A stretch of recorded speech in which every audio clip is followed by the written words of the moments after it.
Hi everyone, it's Don and I hope you're having a fantastic day. Well, I hope you can't hear the construction going on about 5 feet from my office outside my door here.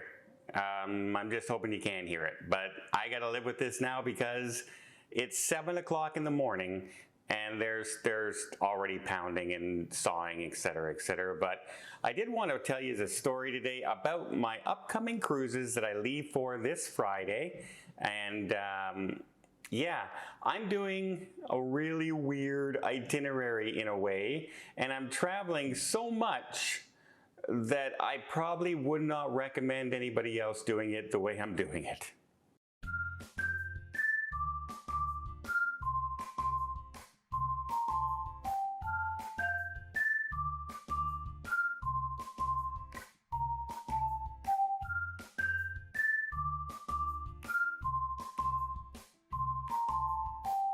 So first off, let's talk about the ships I'm going to be on. I am on the Icon of the Seas on the 20th. That is for 3 days. So I'm on the largest cruise ship in the world. It holds 6,500 passengers without any extra guests. That's only based on double occupancy. It can actually hold 7,600. It can hold 2,300 crew members. It's the largest ship in the world. And from that, it's also 20 decks high. And from that, I'm going over to Regent Seven Seas. So I get off the Icon of the Seas. I have to spend 1 day in Miami on the 23rd. On the 24th, I fly from Miami to Toronto, and then from Toronto to Brazil, and then eventually into Rio. Have a connection city in Brazil.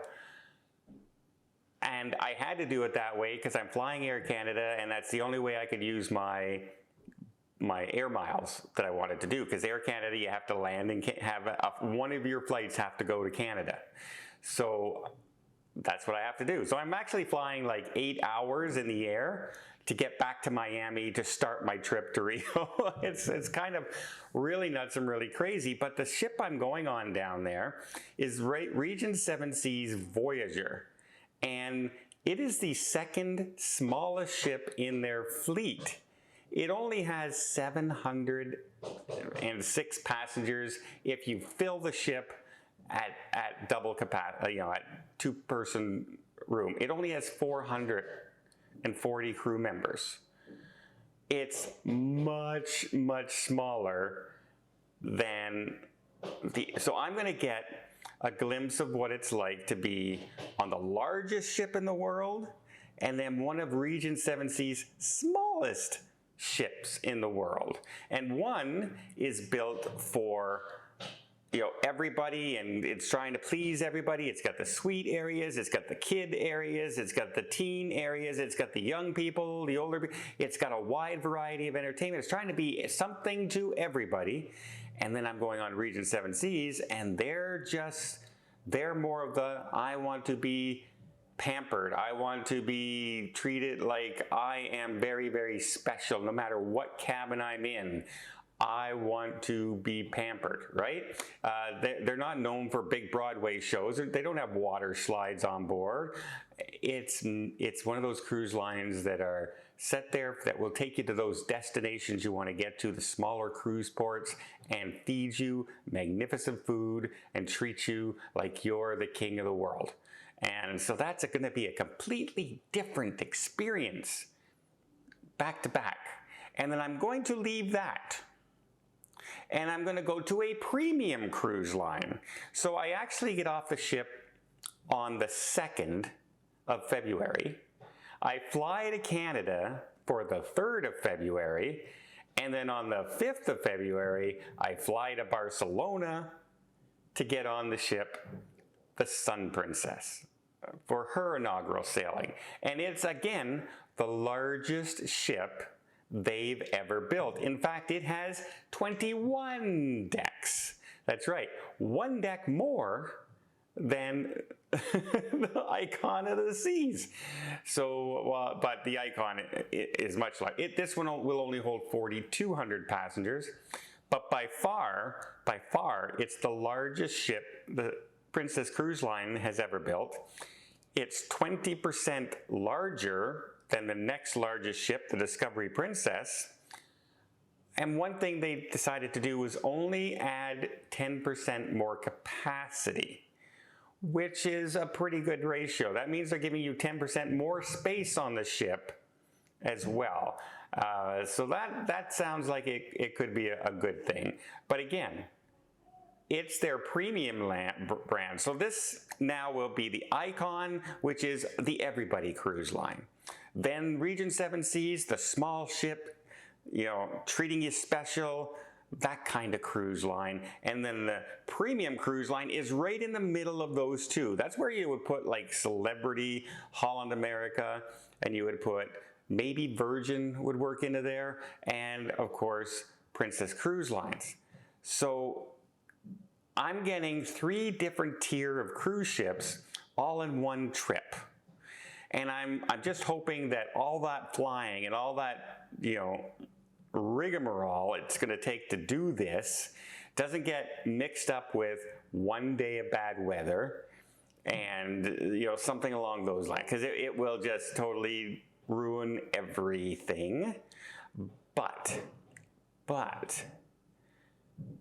it literally is an experience that I've been really looking forward to, because I'm going to get to see what each cruise line truly has to offer all at once.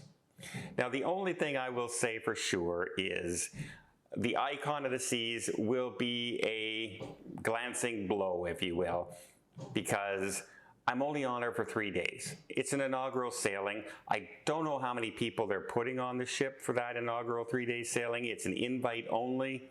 And of course, as you know, other travel agents and myself are there. I'm not necessarily there as a YouTuber. I'm there as, you know, one of the travel agents for my company, because you know they want the people who sell cruises the most to be on these ships, and cruising is basically what I do.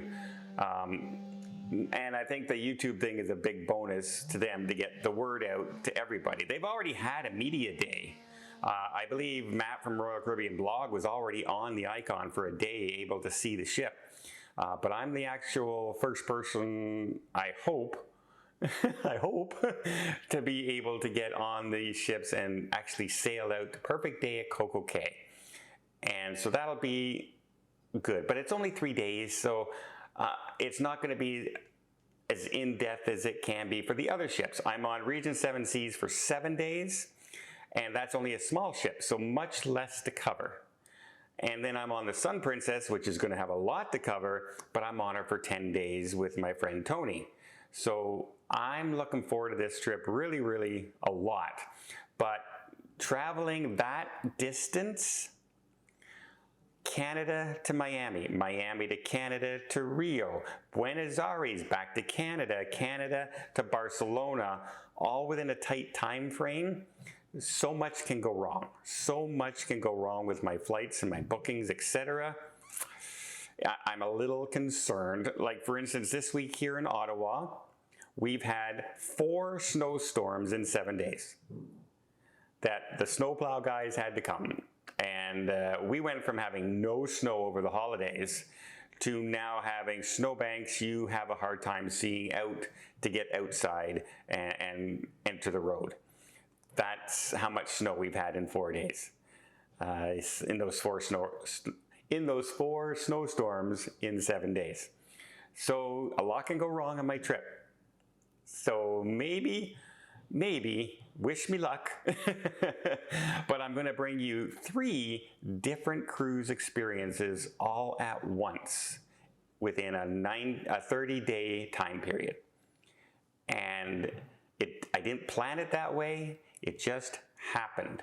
I had the Sun Princess booked, and then when I went to my award ceremony, I found out instead of going to a hotel for our our award for top performers, we're going on a cruise, which works out perfect for me. And it was right before going on the Sun Princess, so I got really, really nervous. And then I got the opportunity to go to the Icon right before that. And I had to change flights over and over and over again in order to accommodate this. And yeah, those flights, expensive.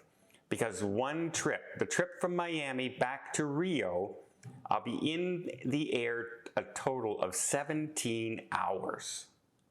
And so I had to splurge. I had to get, lie down seats, because there's no way I wanted to get to, Rio de Janeiro and be so tired that I just stay in my hotel room. I want to go and see the city before I get on the ship, and I want to be wide awake to experience Region 7 Seas. It's going to be a blast. It's going to be a lot of fun. But so many things can go wrong. Well, I hope you appreciate this quick update of what's going on next week. And if you did, maybe give this video a like, give this video a subscribe. I'd really love you to subscribe. It really doesn't cost anything, but boy, it helps the channel out a lot when you do. So until next time, have yourself a safe and a great vacation.